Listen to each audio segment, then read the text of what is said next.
night, but they seem to be hatching in the daytime?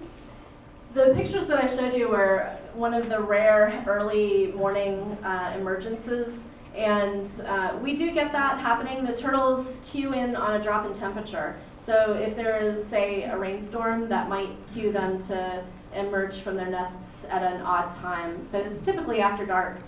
With regards to your question about the red tide is a respiratory issue for turtles, and I know it was much worse on the west coast of Florida, and some of our turtles that we had flipper tagged from our nesting beach were shown to have washed up dead on the west coast, which was really unfortunate. With regards to hatchlings, I'm sure it's an issue, but we didn't really see an unusual mortality event with those turtles at the time that the red tide occurred on our coast. It definitely was affecting our crew as they drove up and down the beach. We had to give them masks and goggles and everything. Yeah. One more question back here, yes. You brought up Tortuguero, Costa Rica. I was there about 10 years ago, and the locals were still basically harvesting all of the turtle eggs.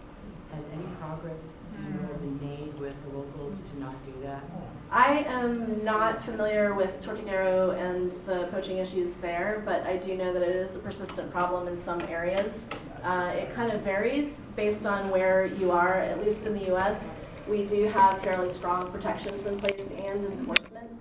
We do have some poaching on our beaches as well, and it occurs down, especially further south down near West Palm Beach as well. It's mostly collection of the eggs, though.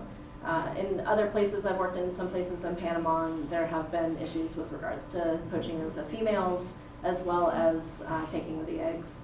So I think it really varies. There's some progress in some areas, but it depends upon where you are. Yeah. All right, thank you very much.